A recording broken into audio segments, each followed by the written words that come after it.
माझा शेतकरी न्यूज या चॅनलमध्ये आपल्या सर्व शेतकरी बांधवांचे स्वागत आहे।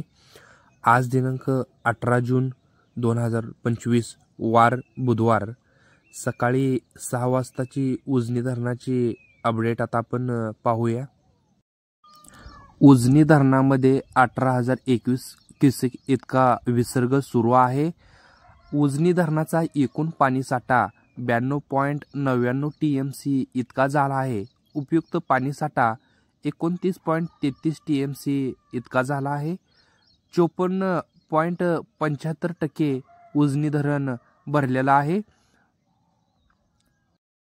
अशाच नवनवीन अपडेट्ससाठी चॅनलला सबस्क्राइब करा।